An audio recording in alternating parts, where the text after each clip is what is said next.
사랑하는 여러분, 한 주간에도 평안하셨습니까? 제38과 희생 없는 구원은 없다를 라는 제목으로 오늘 함께 은혜를 나누겠습니다. 여러분 가지고 계신 우리 구역공과 198페이지를 펴시고 함께 읽어가며 은혜를 나누겠습니다. 나눌 말씀은 고린도후서 11장 23절에서 30절 말씀이고, 외울 말씀은 고린도후서 11장 30절 말씀입니다. 우리 함께 읽겠습니다. 내가 부득불 자랑할진대 내가 약한 것을 자랑하리라. 아멘. 건강한 교회는 전도와 선교를 열심히 합니다. 왜냐하면 교회는 하나님께서 영혼을 구원하고 세우신 곳이며, 전도가 하나님께서 영혼을 구원하기 위해 교회에게 주신 유일한 방법이기 때문입니다. 사랑하는 여러분, 오늘은 전도와 선교에 대한 이야기를 하겠습니다. 그런데 이 전도와 선교에 대한 이야기를 한다고 하면 여러분 가운데는 분명히 이렇게 생각하시는 분도 계실 것입니다. 요즘같이 코로나19 바이러스가 확산되는 상황 속에서 무슨 전도와 선교냐, 또한 마치 교회가 이 전염병 확산의 주범인 양 몰리고 있는 이런 상황 속에서 무슨 전도와 선교가 되겠느냐라고 생각하시는 분들이 분명 계실 것입니다. 또 우리가 이렇게 대면으로 만나서 전도와 선교가 불가능한 이때에 이것이 이런 내용을 공부하고 이런 말씀을 보는 것이 우리에게 무슨 의미가 있겠느냐라고 생각하고 계신 분들이 분명 계실 것입니다. 네, 어느 정도는 맞는 얘기일 수도 있겠습니다. 하지만 분명한 사실은 고린도전서 1장 21절 말씀에 하나님의 지혜에 있어서는 이 세상이 자기 지혜로 하나님을 알지 못하므로 하나님께서는 전도라는 미련한 것으로 모든 자들을 구원하시기를 기뻐하셨도다 라고 말씀하셨습니다. 따라서 우리는 전도와 선교를 해야 하며, 이 전도와 선교는 멈춰서는 안 됩니다. 이러한 때 특별히 우리가 전도와 선교에 대한 의미와 중요성을 깊이 아는, 다시금 깊이 아는 시간으로 우리가 삼았으면 좋겠습니다. 그런 의미에서 오늘 구역공과를 함께 나누며 은혜를 나누겠습니다. 하나님은 미련하게 보이는 전도를 통하여 사람들이 구원받기를 원하시며 예수를 믿어 영원히 살기를 원하십니다. 미련해 보이는 이 전도를 하나님은 기뻐하시는 것입니다. 그런데 세상 모든 일이 그러하듯 전도 역시 누군가의 희생 없이는 절대로 불가능합니다. 여러분 주치입니다. 전도 역시 누군가의 희생 없이는 절대로 불가능합니다. 에다 줄을 치시고 희생에다 동그라미를 치시기를 바랍니다. 그래서 하나님께서는 우리를 구원하시기에 그렇게 하셨습니다. 하나님의 희생에 대해서 살펴보겠습니다. 성부부터 가로를 칩니다. 성부 하나님께서는 우리를 구원하시기 위해서 자기의 사랑하는 아들을 세상에 보내 온 인류의 죄를 대신하여 죽게 함으로 자신을 희생시키셨습니다.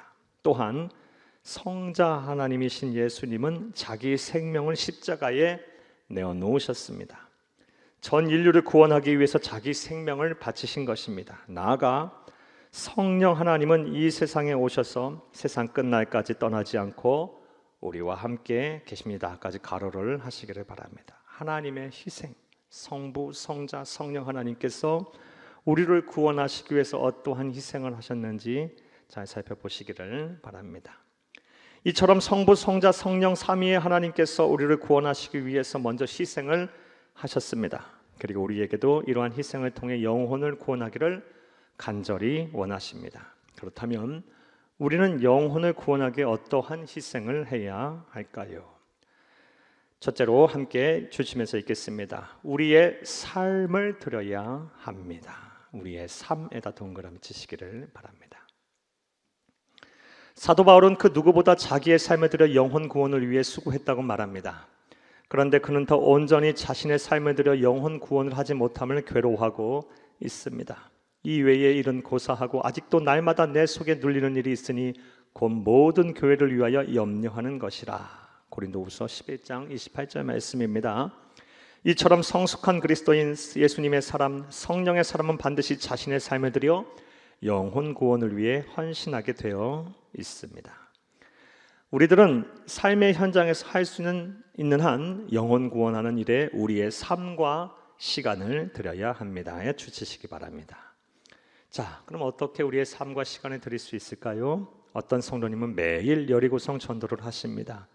궁금해서 여쭤보았더니 매일 저녁 먹고 운동 삼아 자신이 전도할 아파트 한 동을 돌며 전도지와 주보를 돌리고 전도를 한다는 것입니다. 그리고 주일에는 마치 이스라엘 백성들이 마지막 7일에는 7바퀴를 돌았듯이 아파트를 7번 돌며 평상시보다 더 시간을 들여 전도를 한다는 것입니다.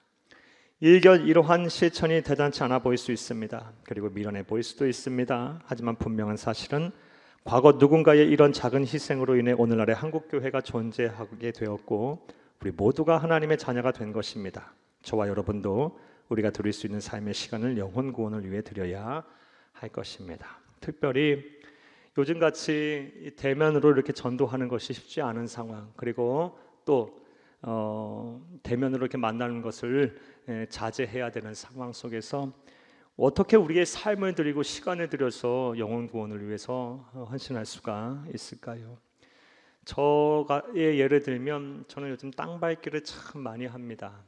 이것저것을 걸으면서 비록 대면으로 전도를 할 수는 없지만 하나님, 이 아파트에도 구원받을 사람 분명히 있죠. 이 지역에도 구원받을 사람 분명히 있죠. 하나님 불쌍히 여겨주시고 지금 제가 땅을 밟며 이 지역을 위해서 기도하니 저를 통해서 또 누군가를 통해서 어느 전도자를 통해서 하나님 때가 되면 꼭 복음의 씨앗이 뿌려지게 하셔서 이 영혼들 때가 되면 반드시 구원해 주세요 라고 기도를 합니다. 사랑하는 여러분, 지금 우리가 이렇게 대면으로 만나서 전도할 수 없는 상황이라면 운동 삼아서 열심히 지역에 다니시면서 땅 밟기를 열심히 하시기를 바랍니다. 아파트를 돌고 지역을 돌고 또 여러분 운동하는 곳을 이렇게 도시면서 이 지역에 하나님의 복음의 씨앗이 뿌려져서 제가 기도하오니 먼저 기도로 땅을 밟사오니 저를 통해서 또 누군가를 통해서 이 복음의 씨앗이 뿌려져서 많은 영혼들을 하나님 때가 돼서 구원해 주세요 라고 여러분 땅 밟기 열심히 하시면서 삶과 시간을 여러분 하나 앞에 드리는 기회로 삼으시기를 간절히 바랍니다. 둘째, 우리의 눈물을 흘려야 합니다. 주치시기 바랍니다. 우리의 눈물을 흘려야 합니다. 줄을 치시고 눈물에다 동그라미 치시기 바랍니다. 누가 약하면 내가 약하지 아니하며 누가 실족하게 되면 내가 애타하지 아니하더냐. 고린도후서 11장 29절 말씀입니다. 이 말씀은 상처받고 실족한 한 영혼에 대한 바울의 안타까운 마음을 표현하고 있습니다. 다시 말하면 믿다가 낙심하여 교회를 떠난 성도들과 죄에 빠져 믿음을 저버리게 된 타락한 성도들을 보며 마음이 애타서 눈물을 흘렸던 것입니다. 성경을 보면 사도 바울처럼 실족한 영혼들 때문에 마음이 아파서 눈물을 흘린 위대한 신앙인들이 참으로 많이 나옵니다. 그중 한 명은 눈물의 선지자라고 소리를 들었던 구약시대의 예레미야입니다. 그는 하나님을 떠나 죄를 행하고 믿음을 저버려 구원으로부터 멀어져가는 자신의 동족을 보고 견딜 수가 없어서 얼마나 그들의 영혼을 위해 울었는지를 모릅니다. 어찌하면 내 머리는 물이 되고 내 눈은 눈물 그늘이 될고 죽임을 당한 딸 내 백성을 위하여 주야로 울리로다. 예레미야서 9장 1절 말씀입니다. 과장된 표현이기는 하지만 얼마나 실족한 영혼이 불쌍해서 울었으면 머리가 물이 되고 눈이 눈물의 근원이 되었다고 말했겠습니까? 우리들도 이러한 눈물을 많이 흘려야 합니다. 그리하면 우리의 눈물이 간절한 기도가 되어 믿다가 낙심하여 예수를 거부하고 떠난 영혼들이 죽게 다시 돌아올 것입니다. 사랑하는 여러분, 특별히 지금 우리가 해야 할 전도와 선교에 대한 우리의 희생 무엇일까요? 지금 우리는 이 나라 이 민족을 위해서, 우리 지역과 우리 사회를 위해서, 또 한국 교회를 위해서 눈물을 흘려야 할 때입니다. 하나님을 알지 못해서 하나님께 예배하는 것이 귀하고 오직 예수 통해서만 구원을 받는다는 이 진리를 알지 못해서 영원한 사망을 향하여 달려가는 자, 그들을 향해서 우리는 눈물을 흘려야 합니다. 많이 울어야 해야 돼요. 하나님 마음이 너무 아파요. 하나님 이 나라 이 민족을 바른 길로 인도해 주시고 이 나라 이 민족을 하나님 구원해 주세요. 이 나라 이 민족이 모든 정치, 경제, 사회, 문화, 천안부, 국방에 하나님의 공의가 강같이 흐르게 하셔서 어느 누구나 살기 좋은 정의롭고 평화로운 나라가 되게 하시고, 사랑의 식은 이때에 모든 사람이 예수 그리스도의 사랑으로 하나 되게 하여 주시고, 서로 갈등과 대립과 반목이 사라지게 하시고, 특별히 주의 몸된 교회를 미워하고 또 주의 몸된 교회를 사역과 부흥을 방해하는 자들 없게 하여 주시고, 하나님의 나라로 확장을 위하여 힘쓰고 애쓰는 주의 종들과 성도들을 핍박하고 박해하지 않게 해주시옵소서. 하나님이여, 하나님 우리의 눈물을 받으시고 우리의 기도를 들어주시옵소서 하면서 많이 울어야 할 때가 지금 우리의 때가 아닐까라는 생각이 듭니다. 사랑하는 여러분, 각자 삶의 처소에서 우리가 지금 해야 할 전도 선교, 가장 많이 해야 할 전도 선교 어떤 것입니까? 울어야 합니다. 우리가 울 때 하나님께서 일하실 것이고, 하나님께서 사람들의 마음도 바꿔주실 것이고, 하나님께서 일하셔서 다시금 이 나라 이 민족이 하나님 앞에 돌아와 하나님을 경외하고 세계 열방을 향하여 복음을 전하는 그런 나라와 민족이 되게 하실 것입니다.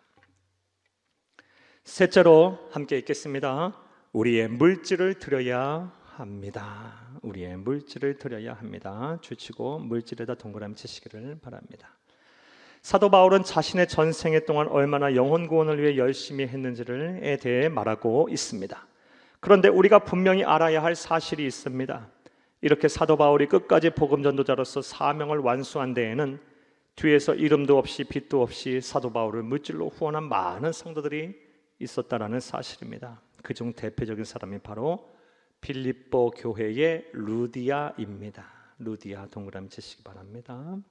사도행전 16장 14절에 보면 루디아는 자색 옷감 장사였다고 소개하고 있습니다. 당시는 여인이 경제적인 활동을 하는 것이 불가능에 가깝던 시대였습니다. 그러한 시대적 상황 속에서 장사를 했던 것으로 볼 때 아마도 남편이 일찍 죽어 어쩔 수 없이 먹고 살기 위해 그런 일을 했으리라고 봅니다. 그러니 얼마나 힘들었겠습니까? 얼마나 삶의 무게에 지쳤겠습니까? 하지만 루디아는 그런 상황 속에서도 바울 일행을 후원합니다. 그리고 이러한 그의 헌신과 희생은 바울이 선교 사역을 끝마칠 때까지 계속되었습니다. 이제 복음 전파를 위해 여러분의 물질을 사용하시기를 바랍니다. 대단한 헌신이 아니어도 괜찮습니다. 하루 한 잔 커피를 덜 먹고 한 주에 한 번 외식을 덜 하며 한 번에 한 달 옷을 덜 사서 모은 돈으로 태신자를 위해 선물을 준비하여 영혼 구원을 위해 사용하시기를 바랍니다. 하나님께서는 이러한 작은 실천과 희생을 귀하게 받으십니다. 그리고 반드시 여러분들로 하여금 많은 영혼을 구원하게 하실 것입니다. 사랑하는 여러분, 지금 모든 사람들이 다 어려움을 당하고 있습니다. 힘들지 않은 사람이 없어요. 따라서 이러할 때 우리가 작은 정성이라도 우리의 것을 나누면 많은 사람들이 그것을 통해서 하나님의 사랑을 알게 될 것이고, 예수를 그리스도를 믿는 참된 진리가 무엇인지 깨닫는 일이 분명히 그런 역사 기적이 일어나게 될 것입니다. 여러분 드리는 구역 헌금 전부 지금 선교화 구제로 여러분 지금 다 사용하려고 하고 있습니다. 그래도 그렇게 하고 있습니다. 여러분 구역 헌금도 잘 정성껏 예배 임으로 구역 헌금도 정성껏 잘 드리시고, 또 구제하고 또 선교하는 일 우리가 멈춰서는 안 돼야 할 것입니다. 어려운 작은 교회도 열심히 도와야 할 것이고, 세계 열방에 흩어져서 복음 전하시고 사역 감당하시는 선교사님들 위해서 또 열심히 또 우리가 기도하고 물질로 후원해야 할 것입니다. 주의 몸된 교회가 지금 대면으로 함께 예배드리고 함께 사역을 못한다 할지라고 해서 하나님께서 우리에게 주신 사명을 멈춰서는 안 됩니다. 우리가 할 수 있는 방법을 찾아서 더 지혜롭게 더 사랑을 가지고 전한다면 하나님께서 일하실 것입니다. 우리와 함께 하실 것입니다. 세상이 변화될 것입니다. 자, 사랑하는 여러분 말씀 맺겠습니다. 예수님의 은혜에 감동된 사람은 다른 사람들도 자신과 같이 구원을 받도록 조그마한 수고로부터 큰 희생에 이르기까지 값을 치르는 것을 절대 두려워하지 않습니다. 이제 여러분이 나를 죽기까지 사랑하신 예수님을 생각하며 한 영혼을 얻기 위해서 필요하다면 지위나 나이나 체면도 내려놓고 친구와 이웃을 눈물로 찾아갈 수 있기를 바랍니다. 무엇보다 주치겠습니다. 희생 없는 구원은 없다는 사실을 마음에 새기며 삶을 드리고 눈물을 드리며 물질을 드려 영혼을 구원하시기를 바랍니다. 그리하여 지금도 예수님을 모른 채 지옥의 문턱에서 서성거리고 있는 가족이나 친구, 이웃들을 건져냄으로써 천국의 보좌로부터 흘러나오는 영광스러운 기쁨을 소유하는 주인공들이 되기를 간절히 바랍니다. 할렐루야. 말씀과 만남을 보겠습니다. 1번, 한 영혼의 구원을 위해서 희생했던 경험이 있다면 서로 이야기해 봅시다. 많은 전도자들이 이 영혼을 구원하기 위해서 자기를 희생을 합니다. 우리 모두 영혼 구원을 위해서 전도하고 선교했던 분들은 다 그런 희생과 또 그런 헌신을 했으리라 봅니다. 어떤 우리 성도님들 예를 들면 이 성도님은 오랫동안 기도하고 마음에 품었던 한 어르신을 전도하기 위해서 마트 수발을 들고 또 병원 수발을 매주마다 이렇게 들면서 함께 하면서 그 어르신을 잘 극진히 모시고 잘 보살폈더니 그분이 마음의 문이 열려서 그 완고하던 마음의 문이 열려서 예수를 영접하고 지금도 교회를 잘 다니시고 계시는 것을 보게 됩니다.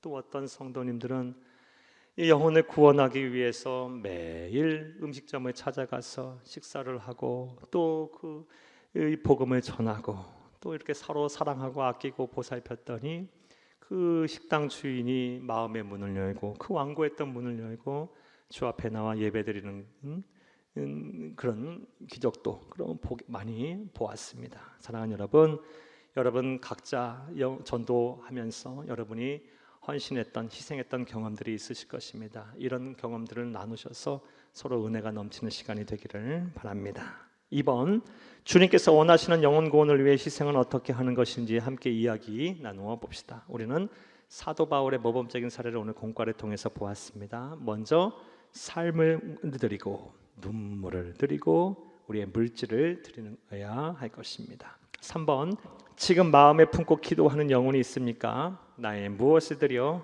희생할 수 있는지 바로 실천해 봅시다.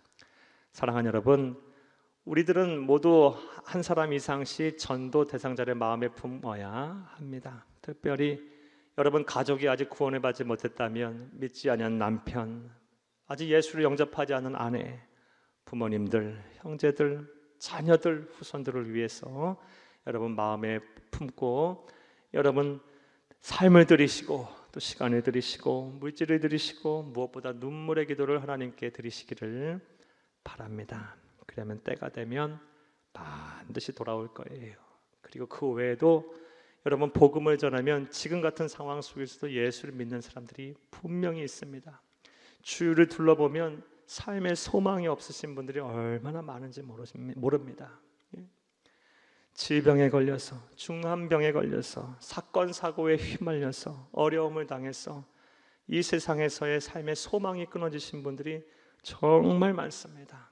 그들에게 복음을 전하고 예수님의 사랑을 나누고 하다 보면 반드시 예수 믿습니다. 그리고 심령이 회복이 되고 삶이 회복되는 것을 너무 많이 보게 됩니다. 여러분 이런 실천이 여러분 가운데 있기를 간절히 바랍니다. 아무쪼록 여러분 몸과 마음 건강하시고 대면 예배가 회복되는 그날까지 여러분 삶의 자리에서 최선을 다해서 예배드려 주시고 사명 감당 잘 해주시기를 간절히 부탁을 드립니다. 감사합니다.